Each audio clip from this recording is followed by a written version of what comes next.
20 years, China's government has pursued industrial policies that helped it become the world's biggest producer of electric vehicles. Can the United States catch up? As we all know, the rise of China has been the defining feature of the 21st century global economy. In a globalizing marketplace, China's low-cost labor became a huge attractor of foreign direct investment. This advantage, combined with a growing domestic market, increasing technological know-how, and world-class infrastructure suitable for shipping goods anywhere in the world, made China the world's factory. The benefits of China's rise for the United States have been enormous. China was the 11th largest U.S. export market in 2000. Today it is the third largest. About 2.6 million U.S. jobs and $216 billion in U.S. gross domestic product are linked directly and indirectly to the U.S.-China economic relationship. Here, we focus on one important technology where U.S. leadership has, in the past decade, been ceded to China: plug-in electric vehicles, PEVs, and associated supply chains. How did the United States lose out in this competition? What can be done about it? And what are the lessons for other areas of economically important innovation?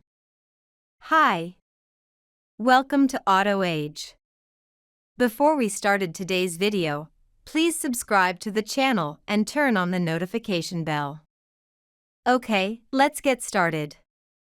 From 2010 to 2014, China trailed the United States in PEV market share, but it moved into the lead in 2015 and has widened its margin ever since.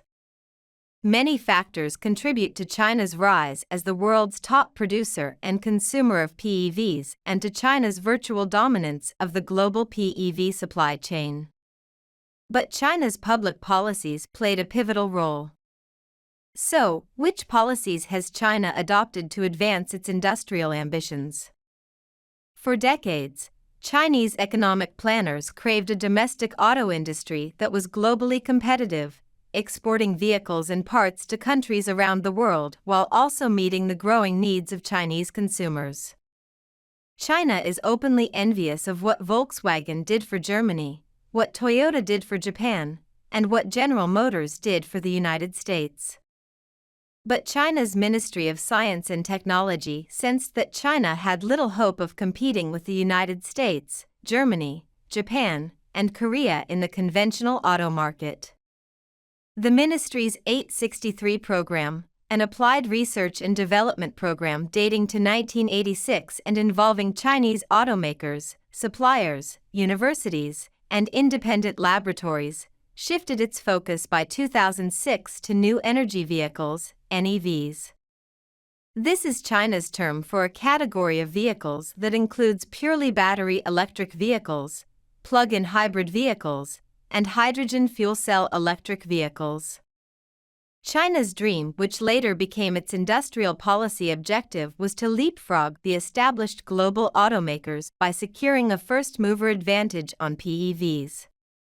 In 2000, the state of Chinese R&D on lithium-ion batteries and electric drive systems was about 10 years behind Japan, considering both technology performance and cost.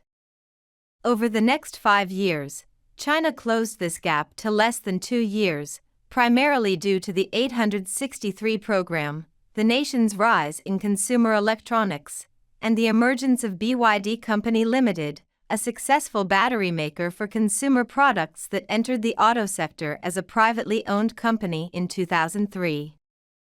A key feature of China's advanced vehicle policy was nationwide vehicle subsidies for PEVs. The combination of central government and provincial subsidies ranged from $10,000 to $20,000 per vehicle, depending on the city and the PEV design. The subsidy program was coupled with 4 important changes in auto sector policy that boosted the fortunes of Chinese firms. First, the central government requested that foreign automakers working in joint ventures with Chinese automakers share their PEV technology with the Chinese companies. The Obama administration complained that this policy violated the terms of China's 2001 entrance into the World Trade Organization. China disputed the allegation, emphasizing that it was a voluntary policy. The United States never took the issue to the WTO. Second, the central government, as well as provincial and city governments, made subsidies available only to companies assembling vehicles in China, which favored Chinese automakers. Foreign companies exporting PEVs to China, such as Tesla, were not only subject to China's stiff 25% tariff on imported cars but also ineligible for PEV subsidies. Third, Chinese automakers had to use an approved Chinese supplier of LIBs to qualify for PEV subsidies. Japanese and Korean battery producers, even though they were investing in Chinese facilities, were effectively excluded from the Chinese market for several years. Finally, Chinese banks helped Chinese suppliers gain access to raw materials for producing LIBs and electric motors. China possesses some, but not all, of those key raw materials, example lithium, cobalt, and neodymium. Chinese banks, working closely with the central government, enabled Chinese suppliers to acquire ownership interests in mines and processing facilities in Africa, Australia, Europe, North America, and South America. China has thus developed a vast network of influence over the most challenging links in the PEV supply chain, a distinctive advantage over lagging American and European competitors. An additional factor that contributed to the development of China's PEV market is a focus by manufacturers on small, affordable models, in contrast to the U.S. market, where PEV sales are predominantly premium Tesla models, especially the Model 3 executive sedan. To date, U.S. governmental programs directly aimed at boosting PEV manufacturing and sales in the United States have been limited in duration and scope, and have failed to create a predictable and attractive landscape for either consumers or producers.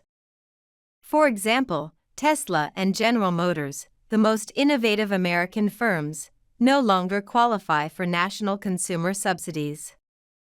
Similarly, Department of Energy subsidies and loans for PEV and component producers are mostly no longer available.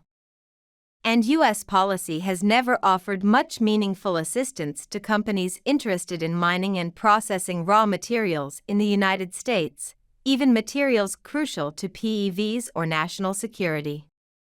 Fuel economy and emissions programs, if sufficiently stringent, offer some boost to the PEV industry, and during the Obama administration, the Environmental Protection Agency set greenhouse gas emission standards for automobiles that corresponded to the national fuel economy standards. But the Trump administration relaxed those standards, lessening the regulatory pressure.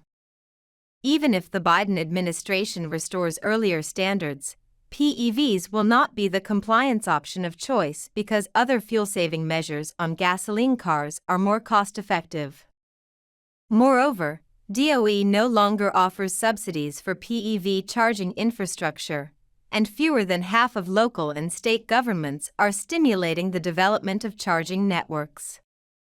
Without sufficient charging infrastructure, consumers will be reluctant to purchase PEVs. Without consumer demand, industry will be reluctant to invest in infrastructure.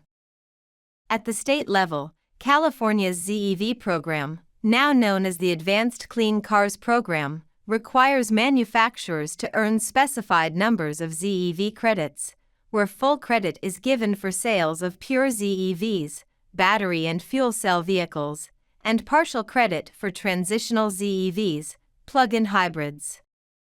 Hybrid electric vehicles no longer earn credits. 11 other states have now adopted the California program, meaning that more than 30% of the U.S. new vehicle market is now covered by a ZEV mandate. The state-level ZEV mandates have never been coordinated with federal performance standards for fuel economy and greenhouse gas control.